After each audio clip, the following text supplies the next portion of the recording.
I got my fire going, got my sleep system set up. It's supposed to get down to -20 tonight, so should make for an interesting sleep with no shelter and then no fire to keep me warm.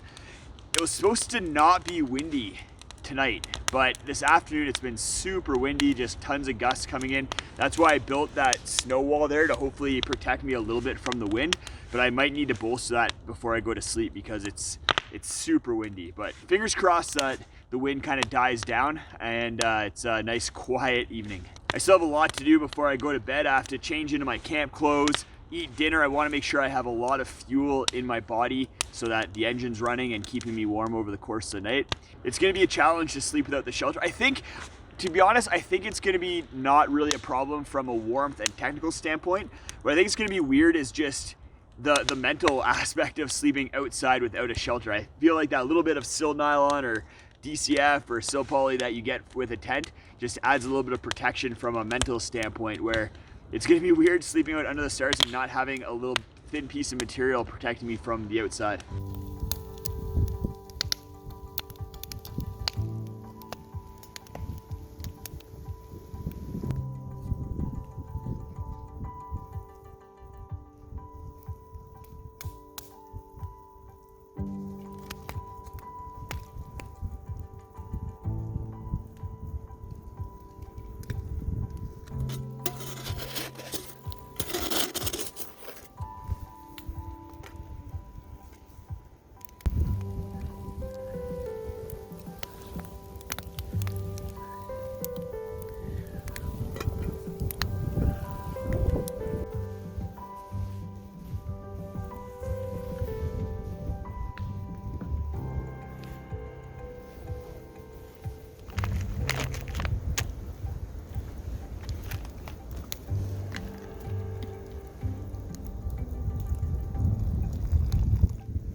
I'm about to head to bed. I'm really curious to see if winter camping without a shelter or fire to keep you warm is viable. If it's not going to be snowing a whole bunch, I logically think that it should be fine. You can see right now it's a little bit windy, it's a little bit breezy out, so that might be a factor. It might cool me off quite a bit.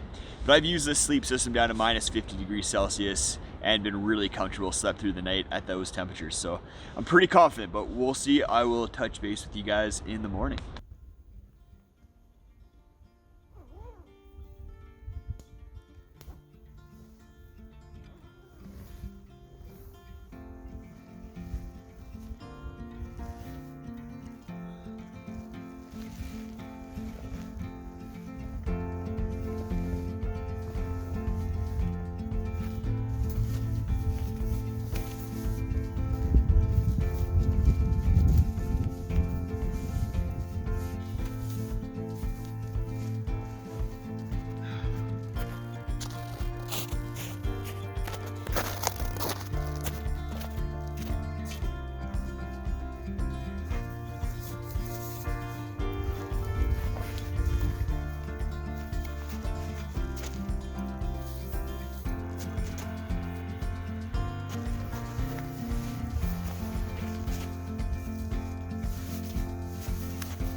Good morning. That was actually a lot of fun. I thought it was going to be a little bit weird mentally to be sleeping outside without the thin protection of my tent, but it was magical. It was actually magical. Whenever I woke up for a little bit just to kind of toss and turn, I would just look up and I'd see the bright stars above me, saw the moon over there. It was actually really beautiful. I think I'm going to be doing that a lot more often. Warmth wise, I was toasty warm. It only got down to minus 15 degrees Celsius last night. My sleep system can definitely handle that. I wasn't as warm as I would have been in a tent, and I think that's because of radiative heat loss. The sky is just one big heat sink, and I think I was losing a lot of heat to that, as well as some moisture buildup inside of my sleeping bag just with the way the dew point worked without having a tent. And I think that was actually a lesson for me. The tent, I didn't realize the tent was providing so much warmth for me when I was out winter camping. If you guys want to see the video where I go over the sleep system that I used last night, I've taken it down to minus 50 degrees Celsius. Then go check out the video right up there. It goes over my ground insulation sleeping pad, as well as my sleeping bag, as well as some other little tricks and hacks that I use in order to be able to sleep at super extreme cold temperatures.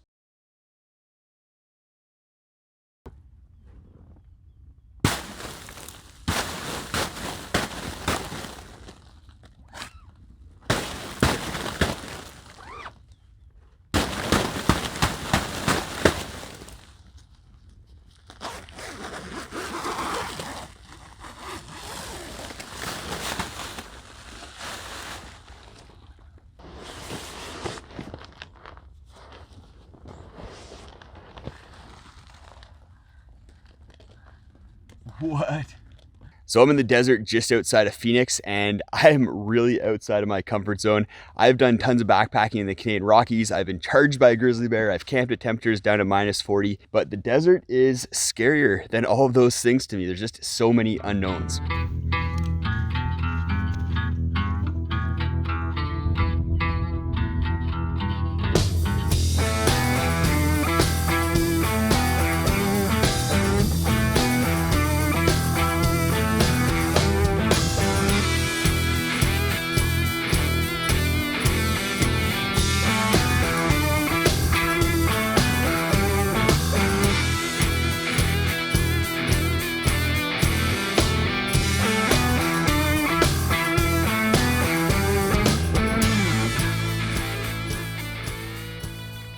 So I'm about halfway down the distance I wanted to do today, and I haven't seen not even a sign of water, not even a lick. But that was kind of to be expected. I'm chugging water a lot quicker than I thought I would be, just because it is so hot and dry here. The views in the desert are pretty crazy though. It seems like every 10 minutes I'm on a different planet and taking in something new and beautiful. Found my campsite for the night. Nice spot right up there, nice and flat. There's a fire pit, but I'm not gonna have a fire. Arizona's seen too many fires, but beautiful views. And I have a little water pool right there that I can draw from. Something that I am worried about is with all the rain that we're supposed to get, I'm worried about flash flooding. You can see on the rocks and the vegetation how high the water can get when there are floods. And from what I've seen and what I've kind of heard is that deserts do not hold on to water. So all the water that falls just gets right into these drainages and then floods. And I'm a little bit worried up there. I might end up having to evacuate that area if it starts raining a lot harder than I expect, but fingers crossed that I'm high enough that I'm not gonna have any issues with flooding. Something I didn't expect hiking in the desert was how hard it was gonna be on my feet. Between all the boulders and rocks and then the ground being really compact and hard, my feet have taken a beating even though I did not hike very many kilometers today. A couple other surprises. The cacti, they are gigantic. I did not think that the cacti would be this big. I'm gonna take my shoes off of both feet here, put my sandals on.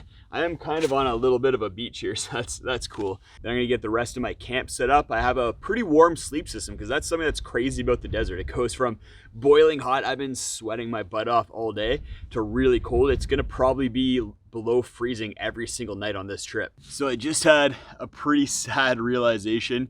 I forgot my fuel can. So after I landed at the airport, I went to REI, picked up a fuel can, but I must have left it in the car. So I'm gonna be cold soaking on this trip, which I'm not super thrilled about. I brought one of my favorite meals, Bushka's Kitchen Hearty Harvest. So I'm gonna get this rehydrating because it's gonna take probably about an hour. And I want this to be really well rehydrated for dinner because I want this to taste as good as I know it can.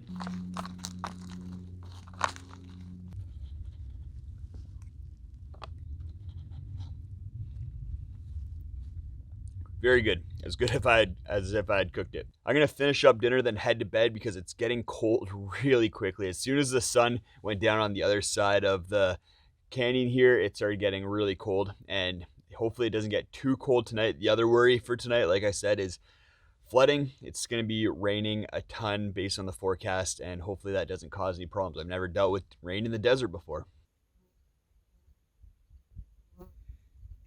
Good morning. It didn't rain last night, so the creek is dry, but you can see that there are some pretty ominous clouds coming in over that way.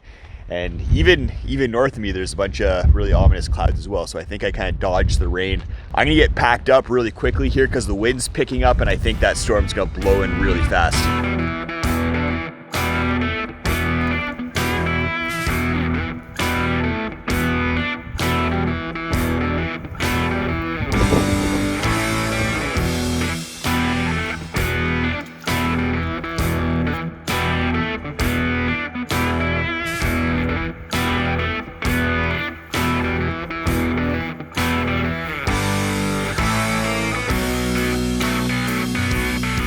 I'm going to be heading up in between this peak and this peak into another drainage, similar to the one that we just came out of here.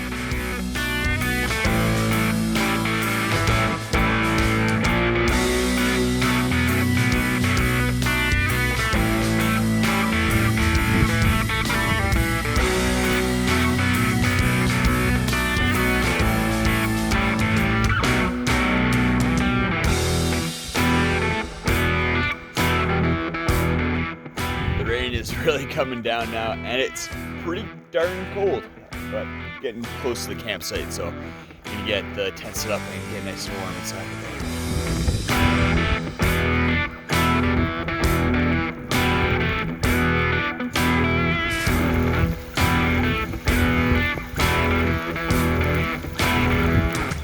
So I got my tent set up. That was definitely a scramble. It's raining really hard. There's definitely some water in there as well, so that's a bit of a pain, and I'm not looking forward to trying to get all my dry stuff from inside my pack to inside my tent. Something I just realized as well is I've never used this tent in the rain before. This is the MSR Freelite, the 2022 version, and I'm testing it out on this trip. I'm testing out a whole bunch of gear, and if you're interested in checking out what that gear is, head to the video description and you can take a look at that list. So I got into the tent. It's still pouring. There's a ton of water in here, but I used my little Swedish cloth. Best little device ever to just mop up all the water in here and then squeeze it out in the fly before I got my sleep system all set up and changed into my dry clothes. Something I noticed though is I think there's a little hole in my tent right there, and that it's leaking water, so I'm gonna have to patch that up. Luckily I have a whole bunch of patch kit materials inside of my first aid kit. Almost good as new.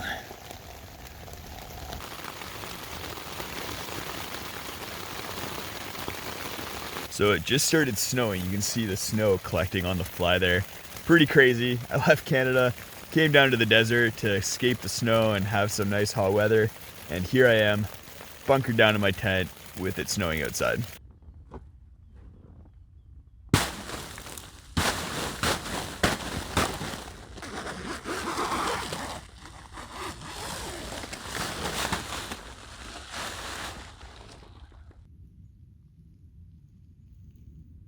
What a crazy day yesterday. Not only did it rain a crazy amount, it then snowed, and then partway through the night, we got hail. It started pelting my tent, and I woke up to this thin layer of ice over everything. Not the desert experience that I was expecting, but pretty cool to be kind of in a winter wonderland while being also surrounded by cacti and desert. It also got really cold last night, well below freezing to about 20 degrees Fahrenheit. Luckily I brought a lot of warm layers because I'm Canadian and I don't trust anything to be warm at night. But the sun's starting to come up. I'm gonna get back into my quilt, get nice and toasty warm, wait for the sun to melt things off, and then we're gonna hit the trail.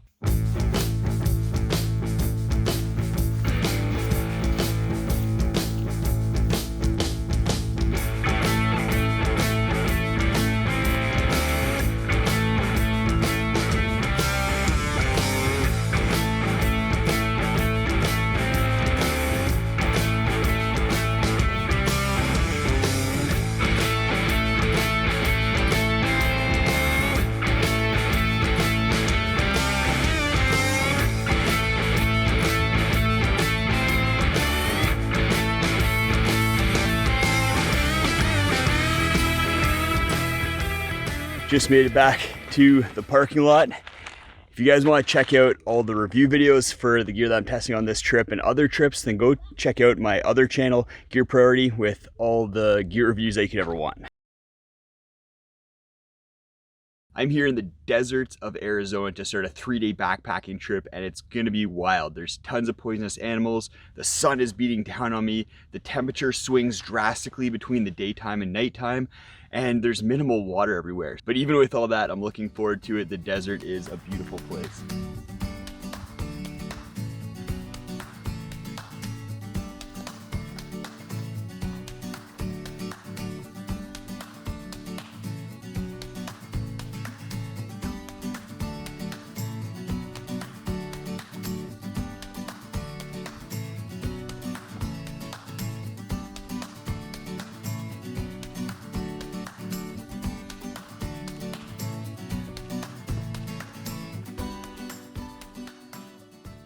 I'm not super familiar with the wildlife in Arizona. I'm used to grizzly bears and cougars, but I read that there's a ton of different species of poisonous rattlesnakes, spiders, scorpions, and if I was a rattlesnake, I'd be hanging out next to this bush on this rock, getting my suntan on in this cold morning air. But is that something to be worried about? I don't know. I haven't seen a rattlesnake yet, but we'll see what happens.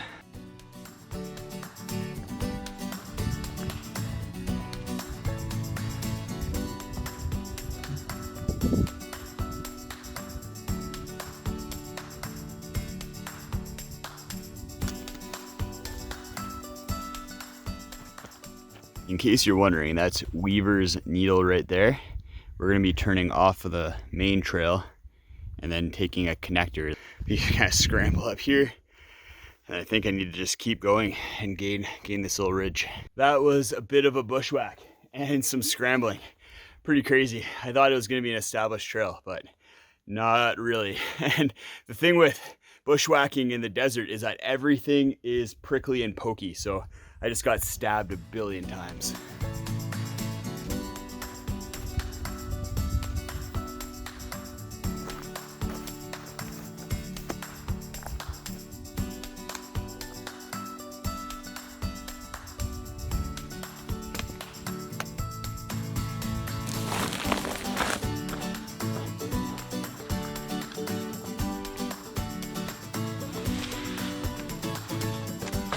Ooh, that was a little close for comfort with the water. Luckily, found a little bit here.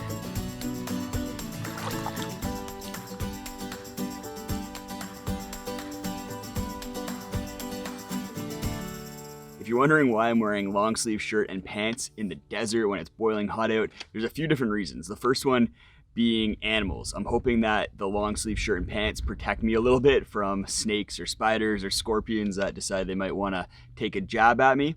The second reason is the sun. The sun is crazy, and both my shirt and pants have UPF ratings, so they protect me from the sun.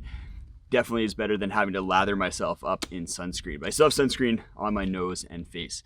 And then the third reason is those aforementioned prickly things. Everything here is pokey, and it's trying to jab you in the legs, the arms. Like, I've been jabbed in the hands a whole bunch. I have tons of little scratches on me. And I'm gonna get into a little bit more once we get to camp, how those pokey things are a big pain in the butt. So this is an aloe vera plant. Normally you have the green leaves at the bottom here, but every once in a while, it grows a stalk and then flowers. And because that takes up so much energy and its energy reserves, it then dies off completely. So I just made all that up. I had to. Steffi Poo always gives me a hard time for making things up, but 80% chance that that's right. You guys go fact check me. Let me know if that information about the aloe plant is true. Found my campsite for tonight. Beautiful views. And before I get my tent set up, I need to get rid of all these twigs and then really check for little pokey things, because even one little branch with a thorn on it could damage my tent as well as puncture a hole in my sleeping pad.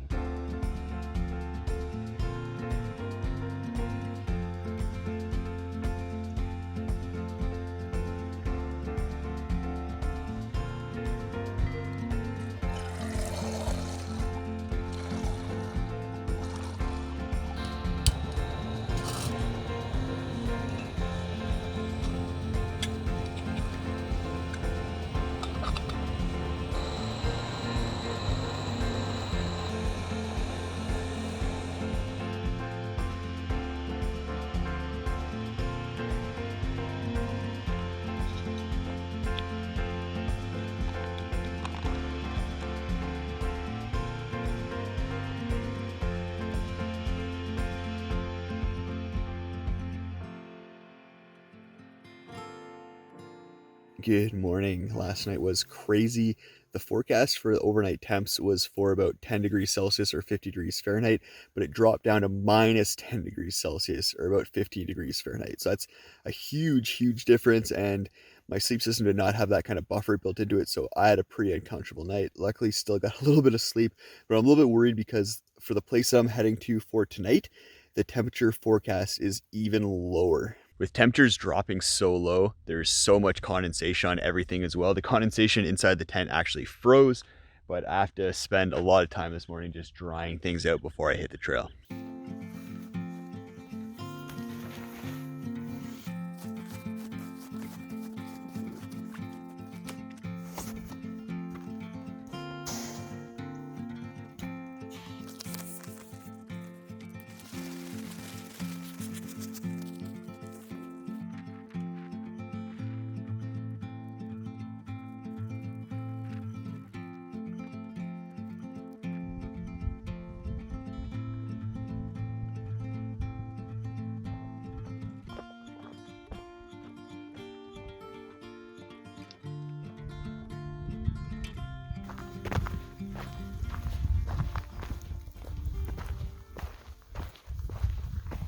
Plan for today is to keep heading into this valley, hit a seam in this ridge, head north for a bit, and then do a hard 180 and then follow the base of that big cliff band there for pretty much the whole day. And it looks like there's gonna be some really epic views from there.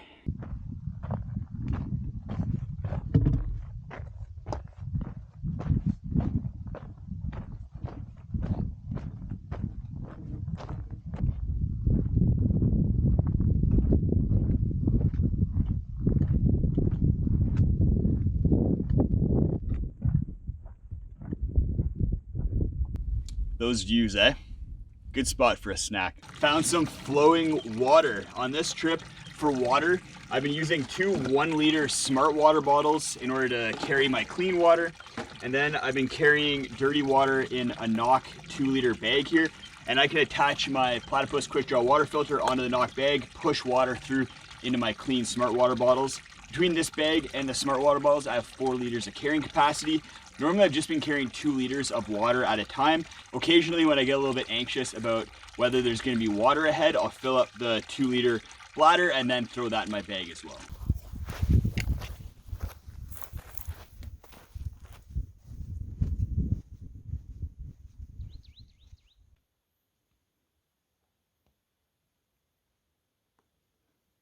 I think this is a bit of a less used trail.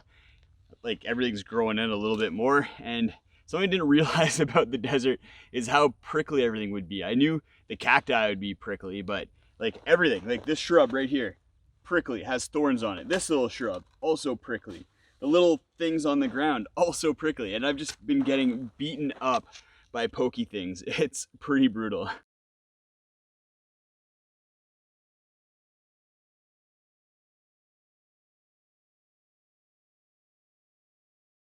I spent some time drying things out because I think it's going to be quite cold again tonight. I'll let you guys know tomorrow morning how it goes. I'm hoping that this valley that I'm in is a little bit warmer. I'm at lower elevation than yesterday, and the ground just seems drier and everything. So fingers crossed that it doesn't get down to those really cold temperatures. I ran into some other people on trail and they're telling me that they did not experience those crazy temperatures. Dinner for tonight is going to be Mountain House chicken and dumplings. Never had that one before. Pretty excited for it. I'm a little bit worried about tonight. Temperatures just got crazy cold last night, way colder than I expected. Hopefully tonight is a little bit warmer. This valley's at a little bit lower elevation, so I'm hoping that it is warmer because of that, as well as I'm just getting warmer kind of vibes from it. I don't really have any desert instincts to speak of, but that's what my gut's telling me, that it's just going to be a little bit of a warmer spot. I've learned a lot about desert backpacking and camping on this trip. I have all the thorn and needle wounds to prove it, and tomorrow should be another interesting day. We're getting up into higher elevation, hopefully some beautiful views up there, and I think there's no water for all of tomorrow, so I'm going to be carrying all the water that I need, which will make for a very heavy day, but that's okay. I'm really looking forward to it. The desert is awesome and I'm definitely coming back. Good morning. Got a little bit cold, but not too bad, just below freezing. Gonna get up and get ready for what should be a really awesome day with some crazy good views.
This remote trail in southern Utah is considered one of the top backpacking destinations in the world. Coyote Gulch, from all the pictures I've seen, is an outdoor oasis. But I want to see if Coyote Gulch is worth all the extra obstacles that you need to overcome compared to some other top backpacking destinations. The trail is really remote. It's 6 hours from any major city to get here, and then you're going an hour plus down a dirt road. In addition to the remoteness, we're also going to be dealing with potential rain tonight, and with that comes flash flooding because we're going to be in canyons. We're also going to be getting really wet. I think we're going to be doing lots of watercourse crossings, walking through really cold water. And then to top it all off, in this area, you can't leave any sort of human refuse around. So you have to be using wag bags. You're pooping into a bag, and then you're carrying that bag with your poop in it back to the trailhead in order to dispose of it.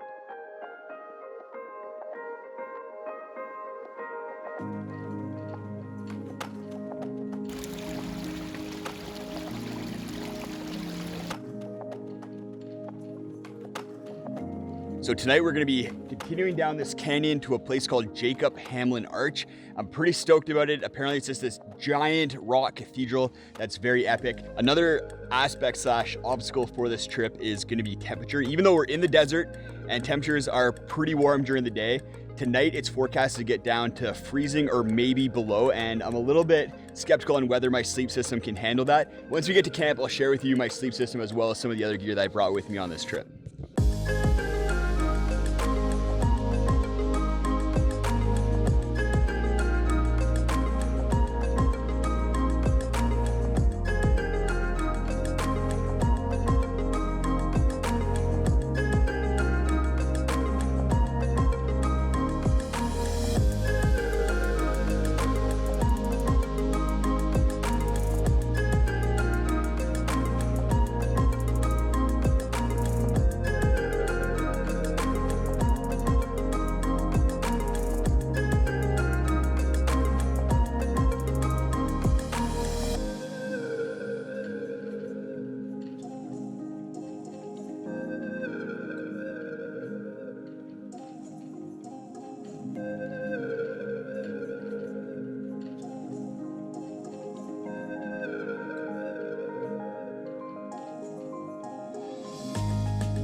So we made it to Jacob Hamlin Arch.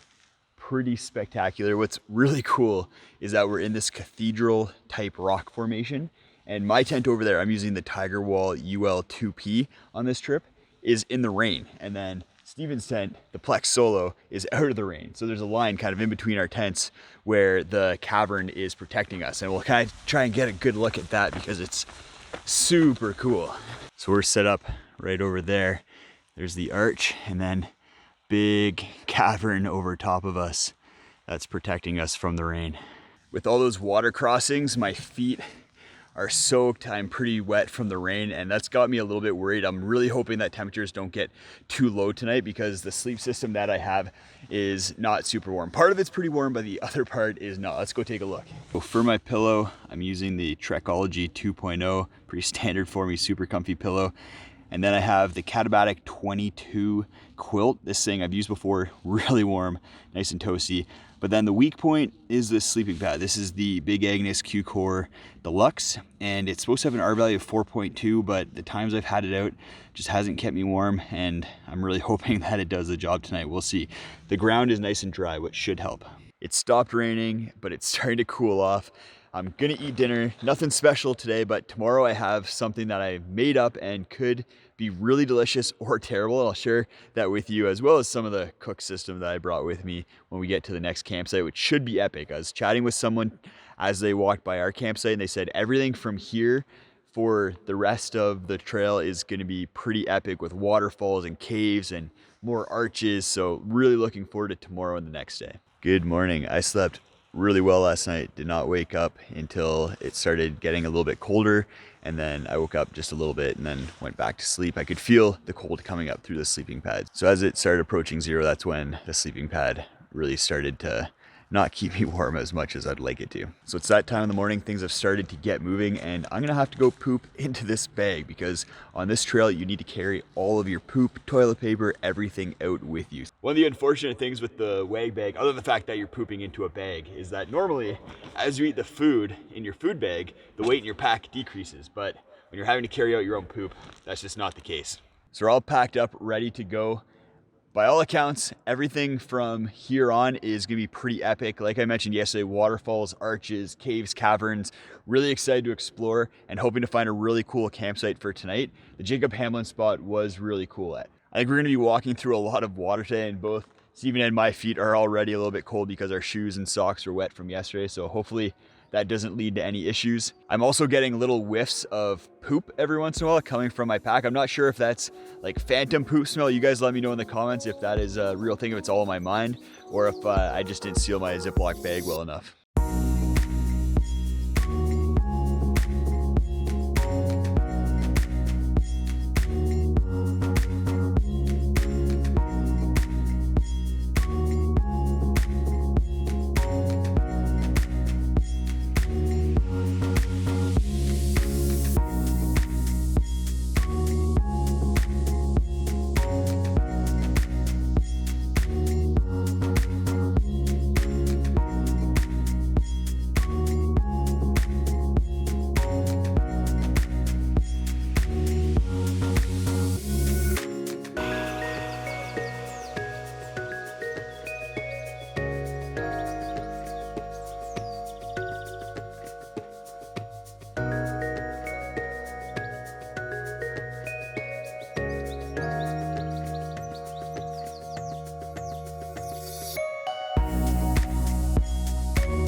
We've been walking through some of this shrub and treed area, but you guys let me know in the comments if the highlights that we've seen so far are epic.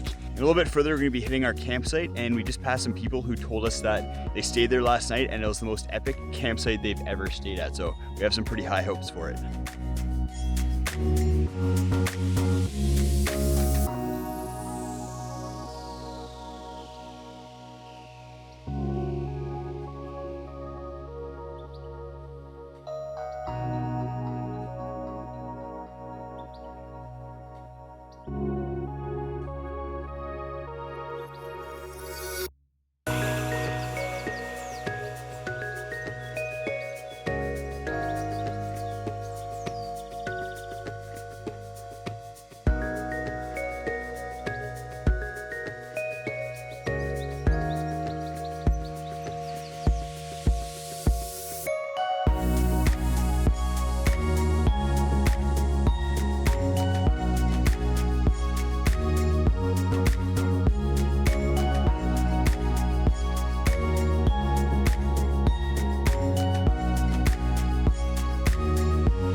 So we're coming up the Coyote Gulch drainage. And then we hit the confluence with the Escalante.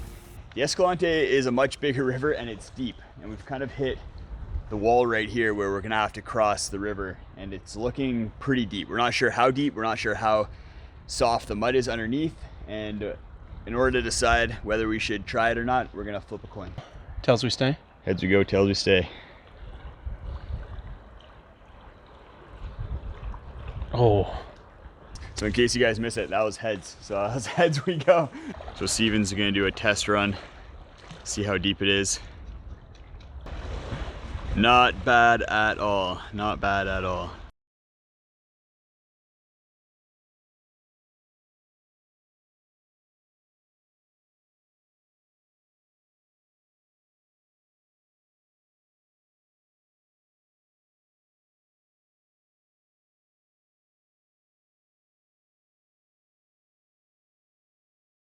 We made it to Steven's Arch, had to do a relatively deep river crossing of the Escalante. The arch is actually named after Steven that I'm with right here. That's why I chose to come on this trip with him. We're gonna fill up on some more, then head back to our camp for the night, and I'll share with you guys some of the gear I brought for camp once we get there. So I promised I'd share with you guys some of the gear I'm using for cooking and camp life. For my stove, I'm using the Soto Windmaster stove. This is a new stove for me that I'm testing out. You guys are gonna have to wait until my review comes out on that. I'm using a 750 milliliter Tox titanium pot in order to boil water for my meals. And inside here, I have something that I really like. I've been enjoying this a lot. And this is a titanium double-walled mug. So it fits right inside the 750 milliliter pot. And it's really nice for a nice hot beverage when it's a little bit colder out. Obviously, I'm using a pink titanium spoon. It's the best spoon that you can get out there and just makes all the meals taste a whole lot better. My dinner tonight is something that I've never seen before, and I'm a little bit excited and apprehensive to try out, and what I'm calling it is a bean bomb. So what it entails is a little bit of dehydrated beans. So this is Southwest beans right here. And then I have ramen that I'm gonna be making as well, and I'm gonna be mixing that together. Similar to a ramen bomb, which is mashed potatoes and ramen, bean bomb could make for an interesting night. I set up my tent a little bit further from Steven's just so I don't disturb him in case this goes south. Good morning, guys. If you're wondering how much poo I made over the last 3 days, this is how much.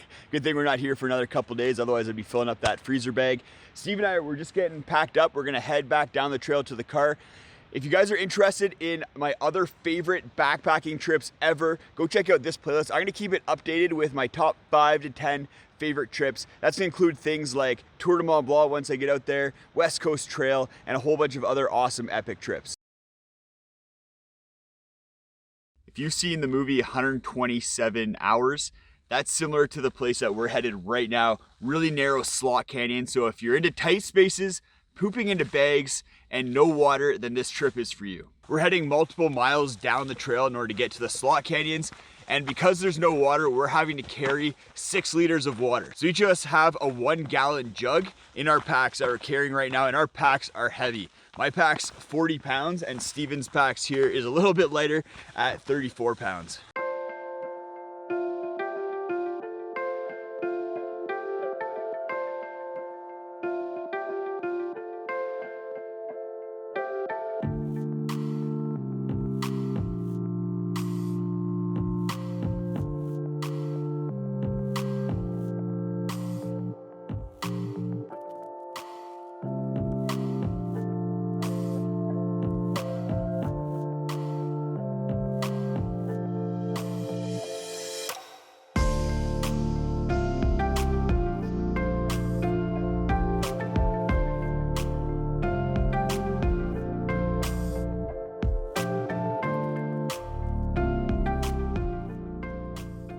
We're just stashing all of our gear behind this tree here. We're doing a loop with 2 slot canyons, and then we're gonna be coming back to where we stashed our packs and setting up camp for the night.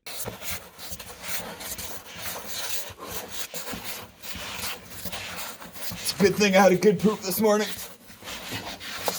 Oh. Whew.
that was a pretty sketchy climb across, and then gets a little bit more sketchy there. So we're gonna turn back and head down and do tunnel slots. Hopefully tunnel's a little bit less tight and technical.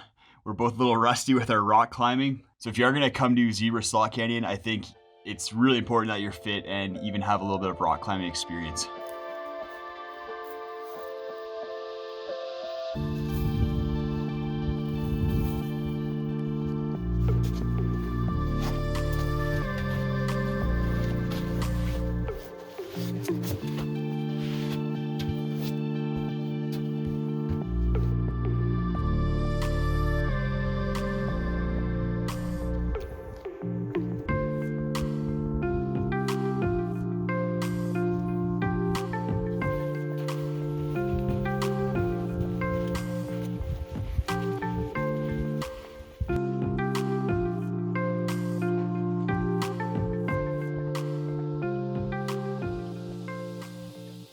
We're heading back to camp. Both of us have ultralight trekking pole tents, so it's gonna be interesting to see how well we can pitch those in the sand, and really looking forward to the spot that we're gonna be camping. It looks beautiful. So we've set up camp right at the trailhead of the Zebra Slot Canyon and the Tunnel Slot Canyon. I'm gonna be using the Plex Solo from Z-Packs on the left there, and then Steven's sleeping in the Six Moon Designs Lunar Solo. Two super awesome lightweight tents. If you're interested in a comparison of these two tents, go check out Steven's channel, My Life Outdoors. I'll have a link to his channel as well as both these tents in the video description. For dinner tonight, I'm gonna be having Peak Refuel homestyle chicken and rice. I've had this one before. It's really tasty, nice and creamy. I'm gonna be cooking that up with my pink titanium spoon. I won't actually be cooking with a pink titanium spoon. While it is hot, it doesn't actually produce any heat, but I'll be using my Soto Windmaster stove that I've been testing out on this trip. It's been working pretty good. There's definitely some things that I don't like, and I know the Soto Windmaster aficionados are gonna probably give me some hate for that, but it does boil up water really quick, which is awesome. Thanks for coming on this trip with us. Go check out this video right up here for a 3-day backpacking trip that we did just down the road from here to Coyote Gulch. It was an epic trip with some amazing geology.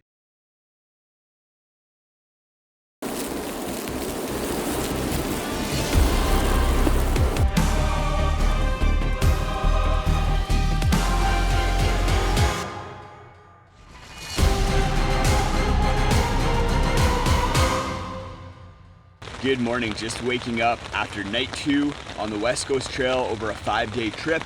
It poured rain all last night and it's not supposed to let up for the next 3 days. The first 2 days were beautiful.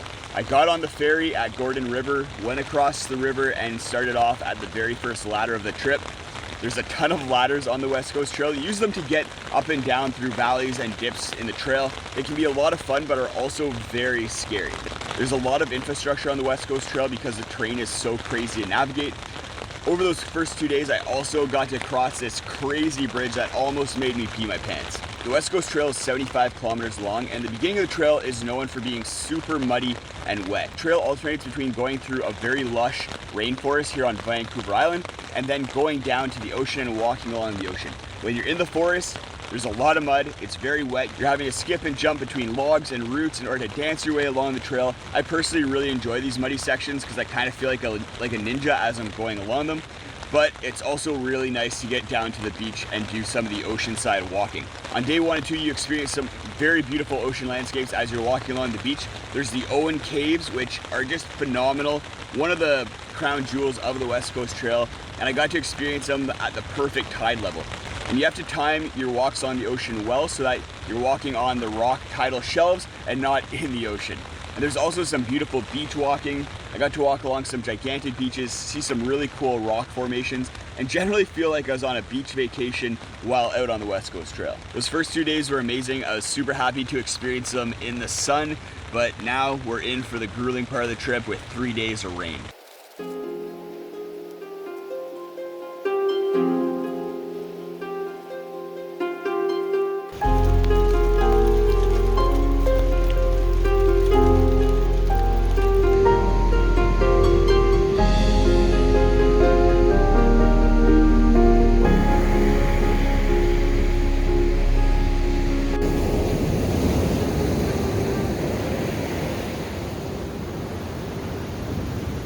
So I just saw a rescue helicopter booting back down the coast towards civilization. That's the second rescue helicopter I've seen on the trip so far. I saw another one yesterday in the middle of the day. Parks Canada says that they rescue someone on average from the trail every other day. So that's a lot of injuries that are happening, especially when you consider that only 60 people are starting the trail each day. Because of that, I'm gonna be extra careful going up and down these ladders. They're a little treacherous on a good day, but when they're wet like this, they're dangerous. Speaking of, there's another one. That is crazy, second one of the day. And that's actually circling really close by.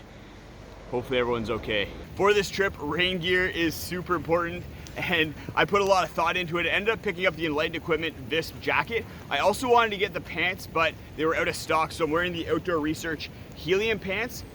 The Visp jacket has been awesome so far. It's waterproof, it's breathable, and it has armpit zip, so I'm able to dump heat that way as well. If you guys are interested in the gear that I'm using on this trip, go check out the video description where I'll have a link to my lighter pack that lists off all the gear that I'm using. As well, once we get to camp, we'll unzip the Visp here and see how dry it kept me. As I'm filling up water here, you can see there the helicopter that we saw earlier. It has its sling out. I don't see anyone in the sling, but it's going around. It looks like it's trying to find somebody that's maybe in the forest. So you can either take the forest route or the beach route for a lot of the trail. And if you're in the forest route there, the logs, the ladders, the bridges, they're all super slippery and it'd be really easy to get injured.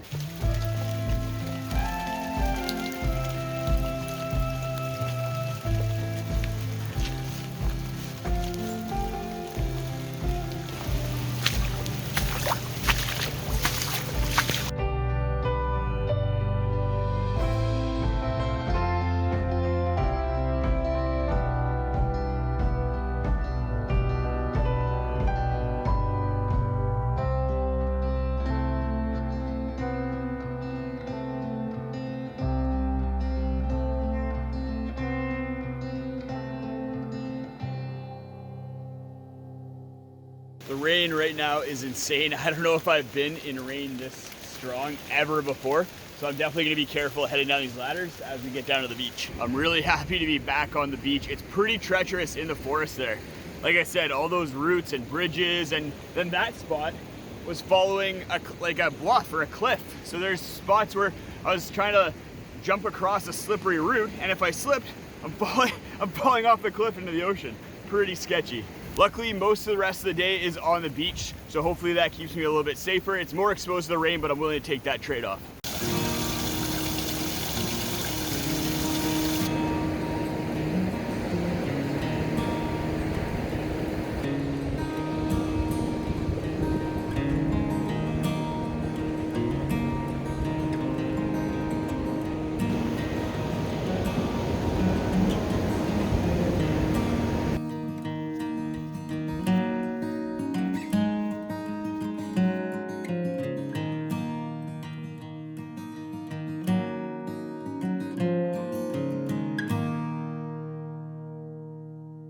So I was just hiking that beautiful beach over there. When I had this trail in 2017 with a big group, we nicknamed it Proposal Beach because it's just so beautiful, iconic, great place to get engaged. And I don't know if it's the fact that it's just before lunch or the rain or just how beautiful this trail is, but it's got me really missing Steffi Poo. This is the first big trip that we did together. And while I love solo trips and going out backpacking by myself, this is the kind of trail that is just really special and that much better with someone else and sharing that experience.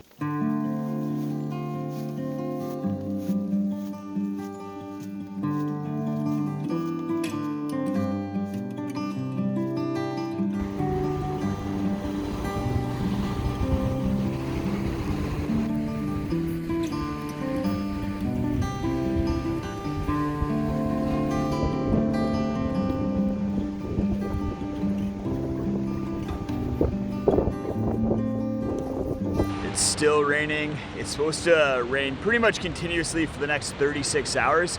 And my objective in that time period is to stay as dry and warm as possible. And that's no easy task. We're getting pretty close to camp for tonight. I see it just along the beach there. We're gonna head there and get set up.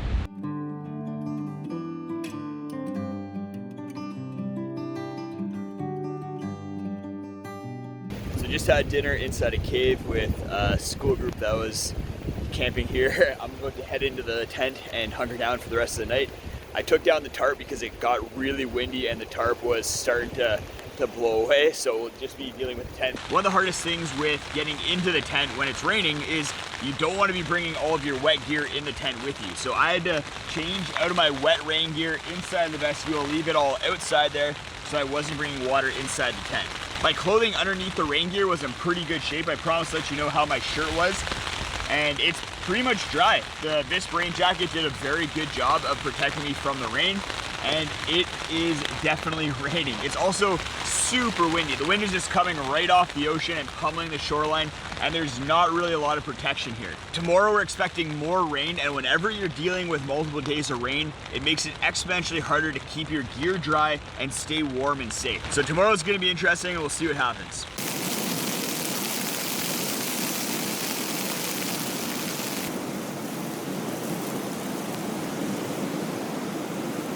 My tent pegs just blew out. I'm gonna have to get out in this rain and try and reinforce everything because the wind is picking up and it's supposed to. So that was pretty close to being a disaster with the tent. If one peg goes, then that really throws off the structural stability of the entire tent. So with this corner just out and flapping in the wind, I was really worried that the entire tent was just gonna lift off, but I managed to get basically naked, run out of the tent, and then get that tent peg put back in and reinforce all the other ones. So I think I'm pretty solid for some pretty good wind. I have some big rocks and logs on all the corners, and as long as these trekking poles don't snap, then I should be good for the rest of the night. Whew, that was crazy. Good morning. It's still raining. Last night it poured rain, but that wasn't the issue. The issue was the wind. It was windier and rainier than I've ever experienced before, not only backpacking, but in life.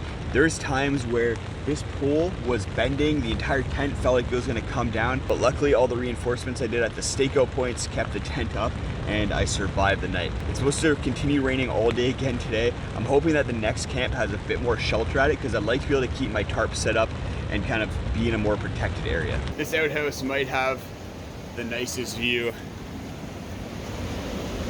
out of any outhouse I've ever been in. I'm gonna leave that door open because this is nice.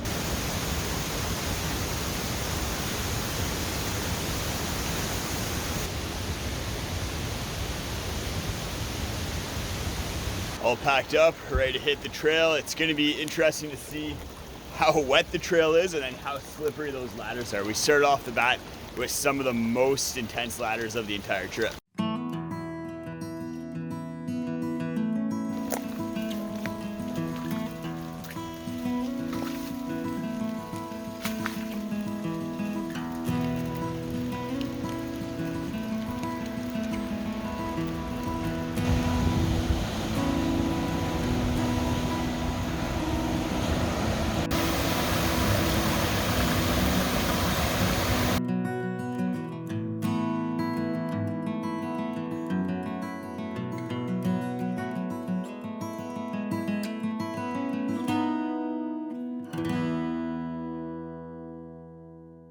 This is a full river, and this is a long cable car. It's gonna be a pain in the butt to do by myself. Like I was saying before, this trip is really nice with other people, but I'm having a lot of fun by myself. If you guys followed me on the Great Divide Trail, you know that bad weather kind of gets me down, but right now I'm feeling great. It's not raining super hard and my spirits are up. The fact that the West Coast Trail is so beautiful and kind of magical, I don't really know how else to describe it other than the fact that it just has this vibe about it that just makes it really special.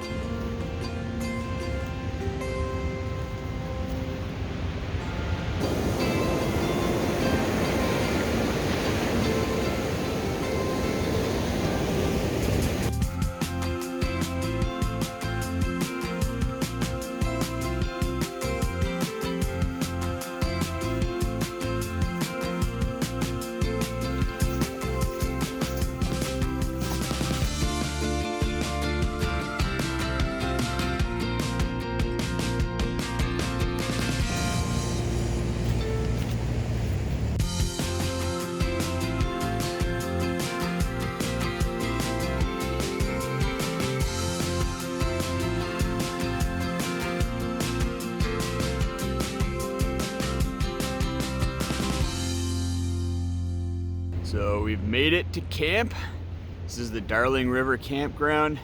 Last campsite of the trip. Let's go see if we can find a place to hunker down, something that's a little bit protected and a place I can easily set up my tarp. Those trees over there look pretty good. Let's go check it out.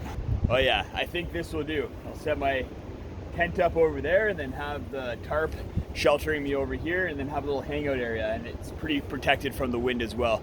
And a lot of good tree cover. Let's get it set up and then I'll show you what it all looks like. And I'll also take you into my sleep system because I have a very specific sleep system for this trip.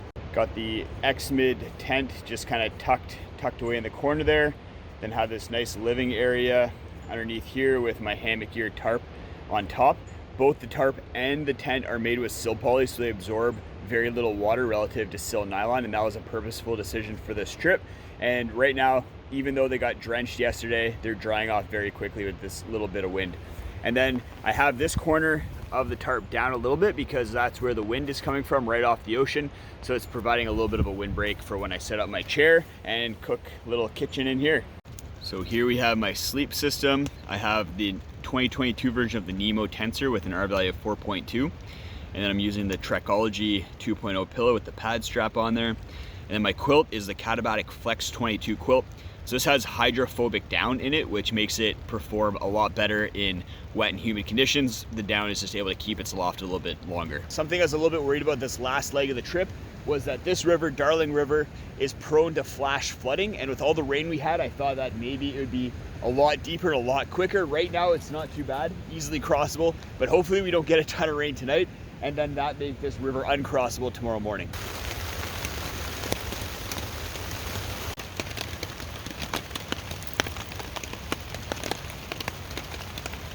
Good morning. Having this tarp system over top of the front end of my tent has been awesome. I can get in and out of my tent without getting wet. I can leave the fly open, and that way I get a lot of good ventilation. I've started getting packed up. I have my sleep system all packed up in there.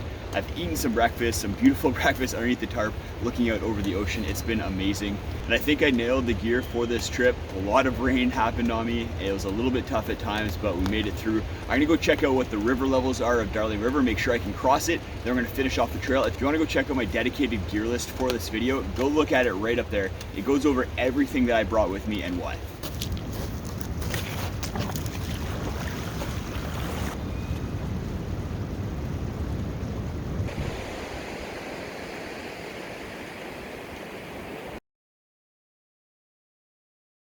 So can you actually start hiking in your 60s or 70s?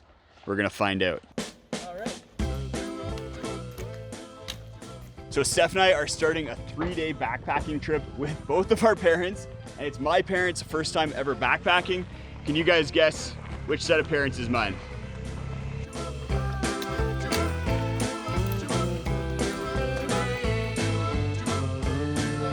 So we got the dads here, Malcolm and Steve. And then we got the moms, Vida and Lise. And then we have Steffi Poo.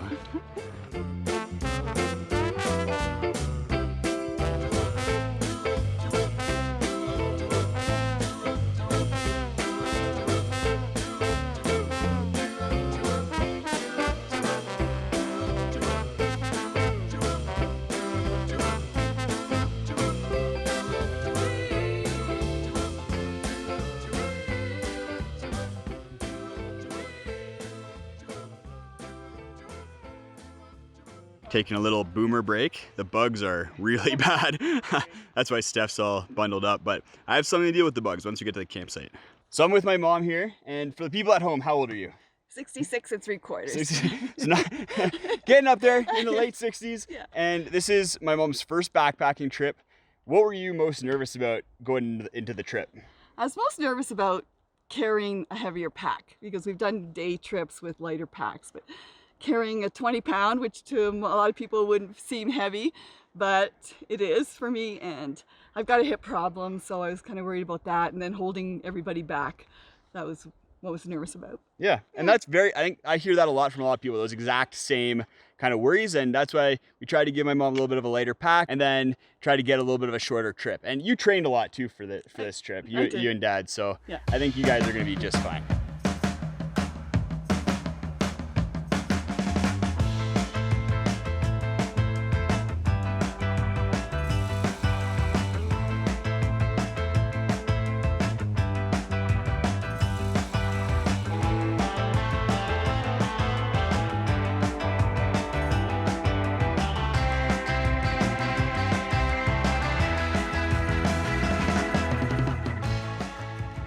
So we made it to the top of Little Shovel Pass right over there, and it's all downhill from here for the last 2 kilometers.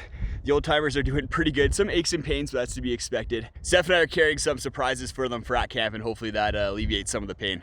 What's going on over here?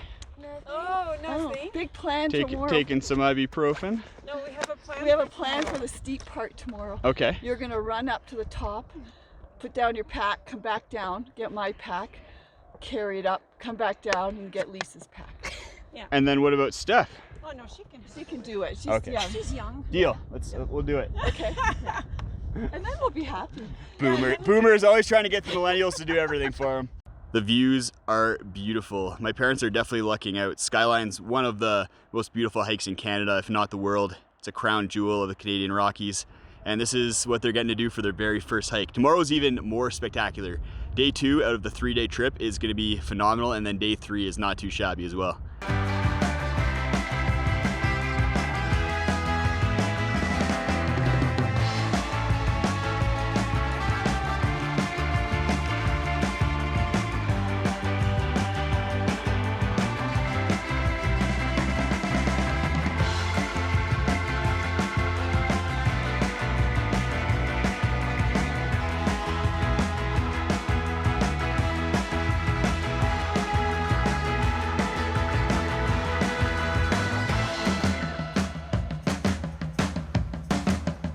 So we got Steph's parents here, Malcolm and Lee's.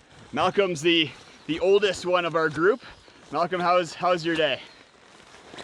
I think there should be more rest. More rest? Yeah, more rest. What about you, Lee's? Whoop. What hurts? My hips. I'm old too. But it was fun. Yeah, it was a great day. And we look forward to a very good rest. Yeah, we have some good food, some good drinks. They have the most comfortable sleeping pads in the world in the Etherlite XTs. And tomorrow we're gonna take a lot more rest during the day. And we got my parents set up in the super roomy Sea Summit Telos 3-person tent. They're gonna be nice and comfy in there. And then for sleeping pads, we have the Nemo tensors here. And then my dad's gonna be using a quilt for the very first time. So we'll see how that goes tomorrow morning once he wakes up, see if he's too cold or uncomfortable or is really comfortable. What do you think? That would be great to try them. Yeah. To try the quilt. What do you guys, how are you feeling, Mom, after that day? I'm feeling good. I mean, it was nice to take the pack off. What's sore? Right now, hardly anything. Nice. Yeah. That's good. I promise Lisa and Malcolm will take more breaks tomorrow too. So Okay, good. longer day, but more breaks. Good job, everybody. Cheers. Cheers. Cheers. Cheers to the day. Everybody. For the mosquitoes, I knew they're going to be bad, so I brought a thermocell that pumps out some sort of chemical that we're all breathing in right now, and that makes a 15-foot radius of mosquito force fieldness, and there's no mosquitoes around. It's pretty good. So, yeah, way better than at the campsites.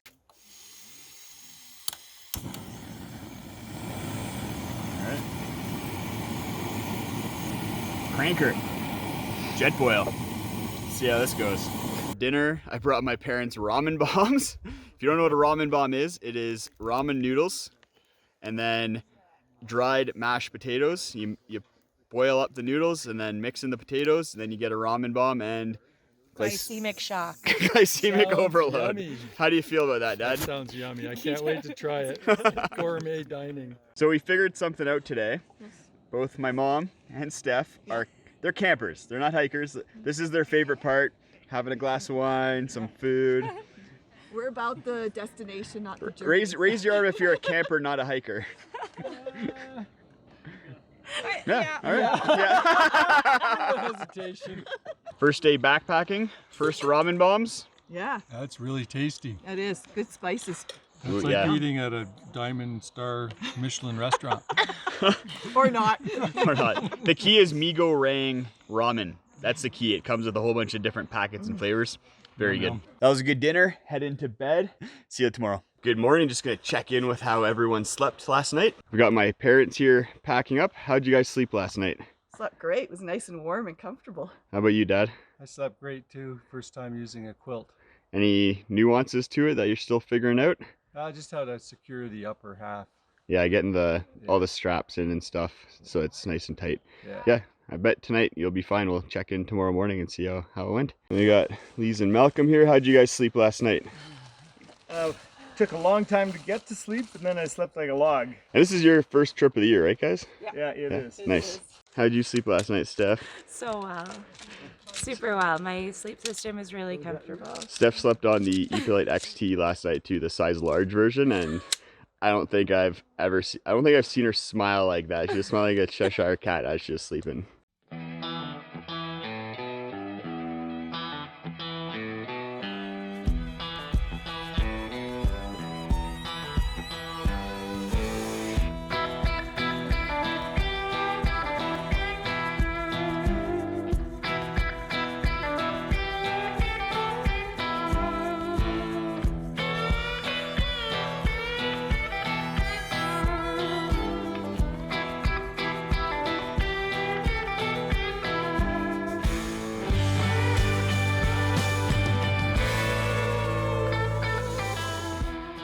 We're getting a good start to the morning, hitting a 3.6 kilometer/hour pace. So the boomers, they're going strong. It's been really cool hiking with Steph's parents and my parents. I've never hiked with either of them before, and just being able to hang out and watch them hike and just enjoy this beautiful scenery has been amazing. Today we have a pretty tough day ahead of us. I know my mom was really worried about today because we have pretty significant elevation gain, and then we're going up to a place called the Notch. So it's the highest point on the Skyline Trail. It's a very aggressive climb to get up there through some scree, and there might still be some snow up there. So we'll see how that goes. And it's a longer day at just under 20 kilometers. So I know everyone's a little bit worried about it, and we'll see how they do, but I'm optimistic that they're gonna kill it. So it just started sprinkling a little bit. It might rain today. What do you think, Malcolm? You think it's gonna keep raining or stop? I don't think it's gonna rain hard. I think we're gonna have sprinkles for a good part of the day. So we encountered some bear scat here. You guys know what to do if you encounter a bear. They're from Ontario, so they don't have grizzly bears up there. Oh, grizzly, back away slowly. Yeah.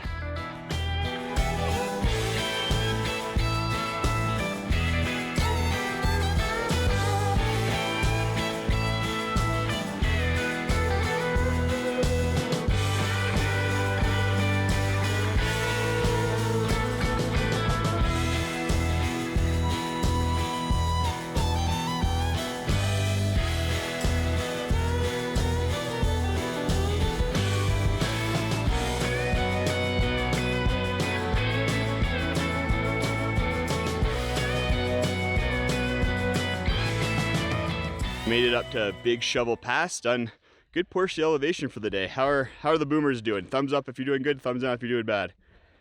Oh yeah, that's good. We'll see how they're feeling once we get up over the Notch. So there's the Notch, the crux of the trip. We're gonna be going up the side there and then through the Notch right there, and then some pretty epic ridge walking afterwards. Okay, now that you can see the Notch, how are you feeling? It's right above that lake with where that snow is. You can see the trail to the right. Oh, okay. Yeah, it's gonna take a while. We'll take our time. Yeah. Yeah, lots of encouragement, right? We can do it. Yeah, let's go. Let's go.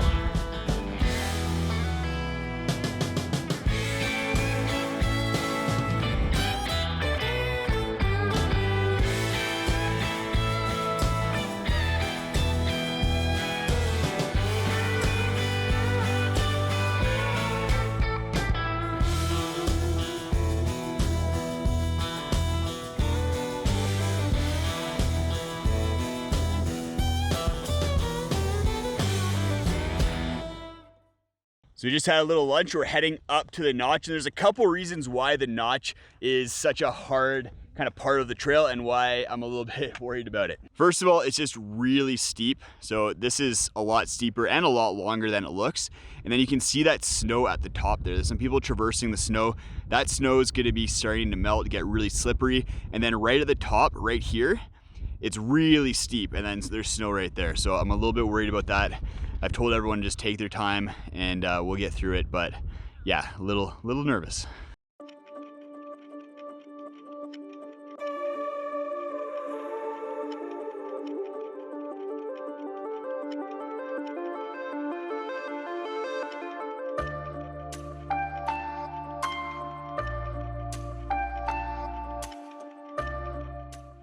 All right, Dad, how are you finding this so far, coming up to the notch? Well, the notch is tough. It's kicking my ass a little. Then how are you feeling about this snow patch behind us? That's looking pretty steep and pretty slippery back there. Yeah, take my time, I guess. One step at a time. Yep.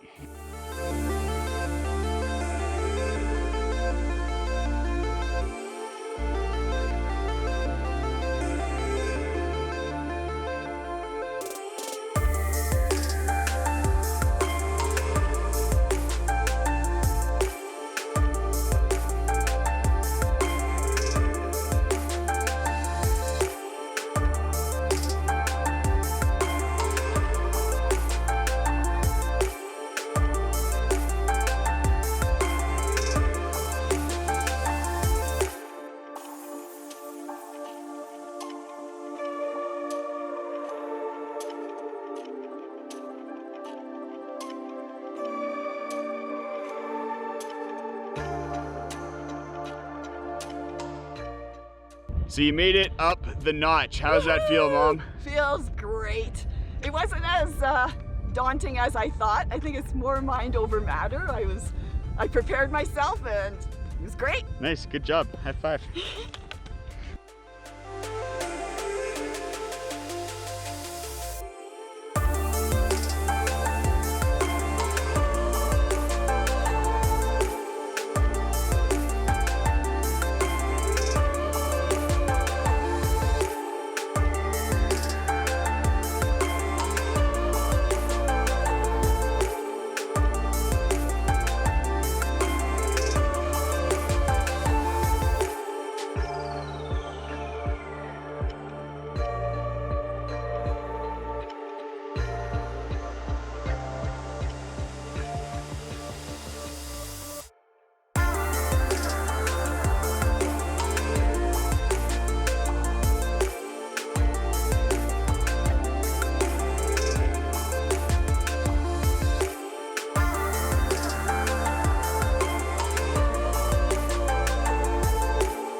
So how's everyone doing after the notch and then some ridge walking? Over halfway done the day. Thumbs up, thumbs down. We're over halfway Sideways. done? Yeah.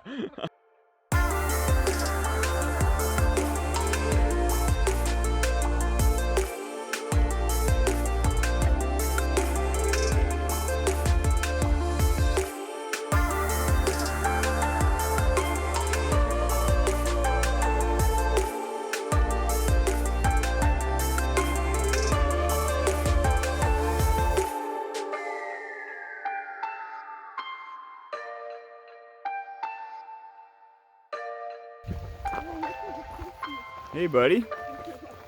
No, you're just going for it, eh? You go first. I'm just gonna keep moving. Hey. Don't give me that look. Are you a friendly marmot? No, you're showing your teeth, aren't you? Okay, bye.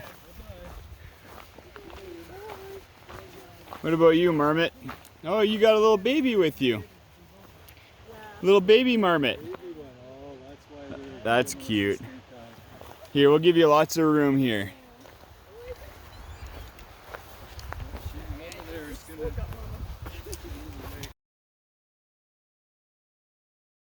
So we made it to camp. Something about this camp is the mosquitoes are brutal. I don't think I've experienced this bad of mosquitoes out west ever before. We got some good campsites, first ones here. Get set up and then we'll put that thermocell to the test. Can you guys see all the mosquitoes around Steph? So many. We got Steph in there with the fly off, just threw everything in there and she's inside the tent, inflating the sleeping pads, get everything all set up so that minimize mosquitoes getting inside the tent. Good job, everybody. Good day. Cheers. Cheers. Cheers. That was a long, good day. Good job. 20K, lots of elevation. You guys killed it. 1,000 mosquitoes. So the mosquitoes are pretty bad, but between the thermocell that we have here and then a couple mosquito coils, we have a little zone of protection, about 10 feet probably. So one of the treats we brought for the boomers, just to kind of keep them going, and at the end of the day, were fudge covered Oreos and then some port. It's a really good pairing. What do you guys think? Love it. It's a great pairing. Great, yeah. Yeah. So we had a really good dinner, but we're heading to bed early at 6:30 because that's just how boomers roll, and we're gonna join in. Good morning, everyone. Who's not feeling sore this morning? Give a thumbs up if you're not feeling sore. So I'm just with my dad here as he's packing up his tent. I'm curious, what would you say would be a tip for someone in their 60s or 70s who wants to start backpacking for camp life? How do you make camp life a little bit nicer and a little bit more comfortable? Well, the sleep system's key. We really found that we had a really nice sleep system thanks to Justin. A nice thick pad so my hips weren't hitting the ground. And the pillow, that's a game changer. I've never slept with such a comfy pillow. Head off the ground, it was so comfortable. And yeah, and I was warm with the awesome quilt that Justin suggested. Yeah, the pillow makes a really big difference. A lot of people, they'll just try and stuff clothes into a sack and then sleep on that. But I gave my parents the Trekology pillow and the Hike Entry pillow, and they have pad straps. And the pad straps lock the pillow in place so that it's not running away on you in the middle of the night. I'll actually have links to all the gear that I gave my parents, as well as that Steph and I brought in the video description, so you guys can go check that out. Starting the day off with a good river crossing. See how everyone does. I'm gonna get it all on film in case someone takes a dive.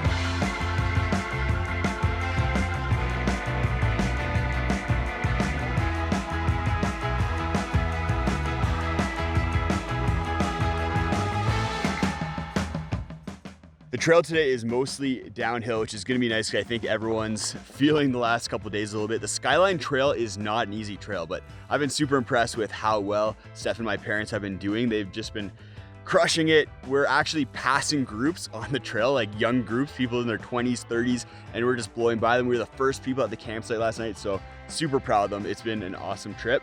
Today we're gonna get a lot of really nice views as we kind of walk along the ridge a little bit more. And I'm gonna ask my mom what her top tips are for someone who's in their 60s or 70s and wants to start backpacking from a hiking perspective. So we got the camping perspective from my dad this morning, and we're gonna get the hiking perspective from my mom a little bit later.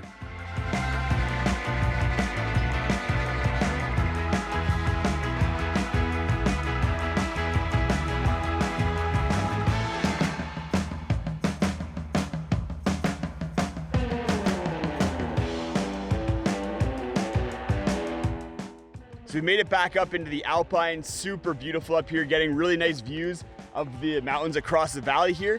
And from other trips reports, this is where a lot of people see grizzly bears. So if we're gonna see a grizzly bear, this is gonna be the spot, and it's the time to do it because we're in a group of 6 and no one's ever been seriously injured in a group of 4 or more. So if we see a grizzly bear from afar, that'd actually be pretty cool because we're probably gonna have a nice safe encounter with it. So who wants to see a grizzly bear? Thumbs up or thumbs down? Yeah, for sure.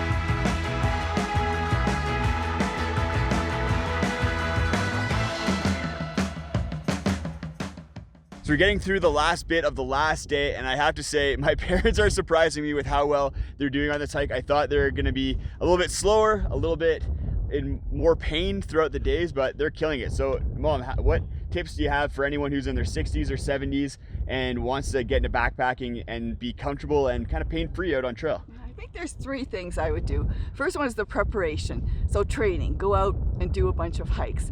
do some weights. I found step-ups and squats were really helpful. Number 2, while you're on the trail, when you stop in the evening, do some stretching. We also did some yoga in the morning. Yeah, the stretching was a big one we forgot to do after the first day, and I definitely felt it. So I imagine the older folks were as well. And what's number 3? Number 3 is have a light pack. Try to get it as light as you can, because it sure makes it a lot easier. Yeah, I think my parents, they carried all of their own gear. Steph and I didn't carry any of their gear. So I had their sleep system, their clothing, their tent, their food, all of that stuff. And I think combined you guys were about 50 pounds between the two of you. Yeah. So you were carrying about 22, 23 pounds, and then Dad was carrying about 26, 27 pounds, which is really good. If you guys can get under 30 pounds for a 3-day trip, then you're gonna be smiling when you're out on trail. One of the boomers decided to do their own thing, and yeah, they're gone. So you got to keep a tight rein on the boomers so that they don't just wander off on trail.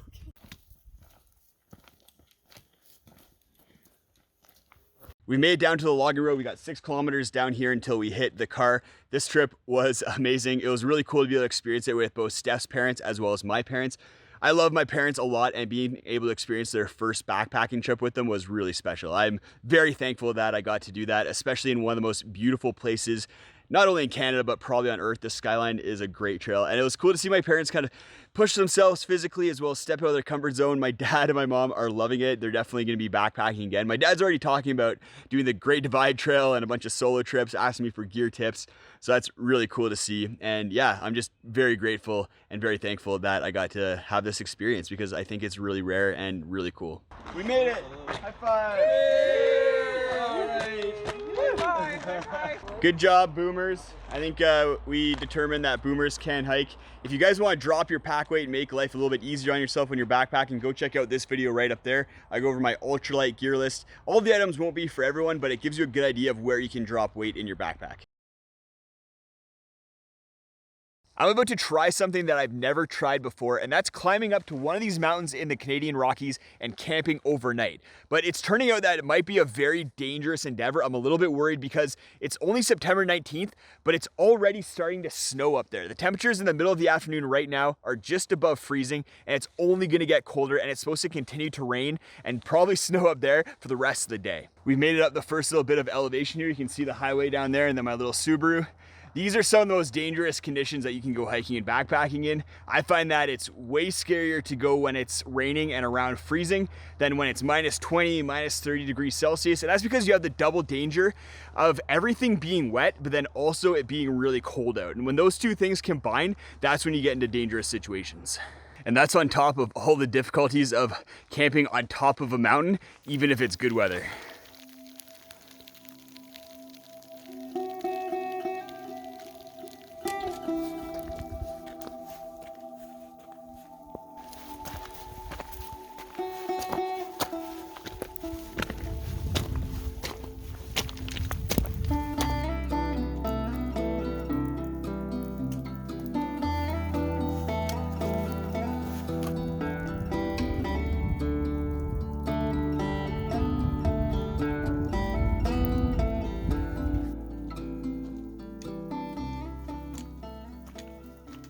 So I'm starting to get a little bit worried. We hit the snow line here and it's snowing pretty good. I'm also really cold.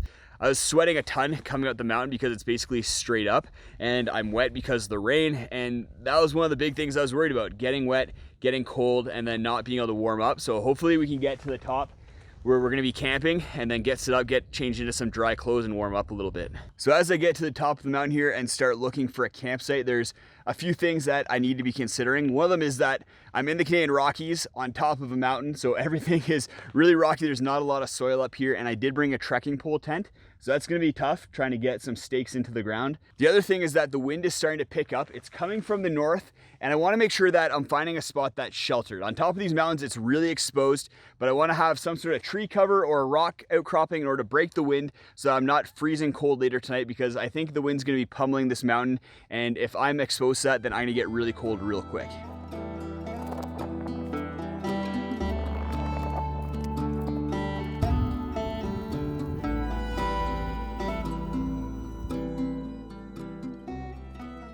It's snowing a bit. I just got my sleep system and all my clothing and everything inside the tent. So I'm gonna change into that and then hopefully warm up a little bit and then come out here and it'll be dinner time. See how easy it is to make dinner in a blizzard.